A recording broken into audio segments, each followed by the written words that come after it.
ಅರಣ್ಯ ಅಧಿಕಾರಿಗಳ ವೈಫಲ್ಯ, ಸೆರೆ ಸಿಕ್ಕ ಚಿರತೆ ಜೂಟ್, ಬೋನ್ ಕಬ್ಬಿಣದ ಸಲಾಕೆಯಿಂದ ಹೊರಗೆ ಜಿಗಿದ ಚಿರತೆ. ಬೋನ್ನಲ್ಲಿ ಇಟ್ಟಿದ್ದ ಚಿರತೆಯನ್ನು ಸ್ಥಳಾಂತರಿಸುವ ಸಂದರ್ಭದಲ್ಲಿ ಎಸ್ಕೇಪ್ ಆಗಿದೆ. ಬಾಗಲಕೋಟೆ ಮುಧೋಳ ತಾಲೂಕಿನ ಪ್ರಿಯಂ ಬುದ್ನಿಯಲ್ಲಿ ನಡೆದಿರೋ ಘಟನೆ. ಟ್ರ್ಯಾಕ್ಟರ್ನಲ್ಲಿ ಸಾಗಿಸ್ತಾ ಇದ್ದ ವೇಳೆ ಬೋನ್ನಿಂದಾನೇ ಜಿಗಿದಿದೆ ಈ ಚಿರತೆ. ಸೆರೆ ಸಿಕ್ಕ ಚಿರತೆಯನ್ನು ಹಿಡಿದಿಟ್ಟುಕೊಳ್ಳುವಲ್ಲಿ ವಿಫಲರಾದ್ರ ಅರಣ್ಯಾಧಿಕಾರಿಗಳು. ಕ್ಷಣ ಮಾತ್ರದಲ್ಲೇ ನೋಡ್ತಾ ಇದ್ದಂಥ ಸೆರೆ ಸಿಕ್ಕಂತಹ ಚಿರತೆ ಎಸ್ಕೇಪ್ ಆಯಿತು. ನೋಡಿ ಎಷ್ಟು ನೀಟಾಗಿ ಹಾರ್ಕೊಂಡು ಎಗರ್ಕೊಂಡು ಹೋಗ್ತಾ ಇದೆ ಅದು ಅಂತೇಳಿ ಕಣ್ಮರೆ ಆಗುತ್ತೆ. ಬೋನ್ನಿಂದ ಪಕ್ಕದ ಕಬ್ಬಿನ ಗದ್ದೆಯಲ್ಲಿ ನೆಗೆದು ಪರಾರಿಯಾಗಿದೆ. ಅಸಹಾಯಕರಾಗಿ ಕುಳಿತರು ಅರಣ್ಯ ಇಲಾಖೆ ಸಿಬ್ಬಂದಿ. ನೆರೆದಿದ್ದಂತಹ ನೂರಾರು ಜನ ಯಾರು ಏನೂ ಮಾಡೋದಕ್ಕಾಗಲಿಲ್ಲ. ಸೊ ಚಿರತೆ ಪರಾರಿಯಾಗೋದಕ್ಕೆ ಅರಣ್ಯ ಅಧಿಕಾರಿಗಳ ನಿರ್ಲಕ್ಷ್ಯವೇ ಕಾರಣ ಅಂತಿದ್ದಾರೆ ಅಲ್ಲಿನ ಸ್ಥಳೀಯರು.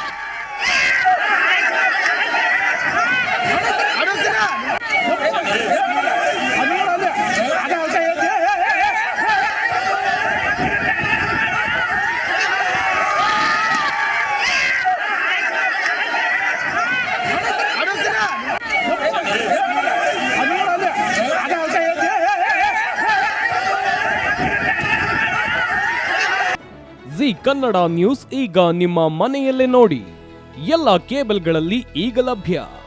ಸನ್ Direct 292, Jio TV 1334, U digital 162, city cable 51, GTPL 17, Abhishek cables 821, Rockline telecommunication 51, Shri Basaveshwara number 60, Vinayaka digital number 53, in digital number 896ರಲ್ಲಿ.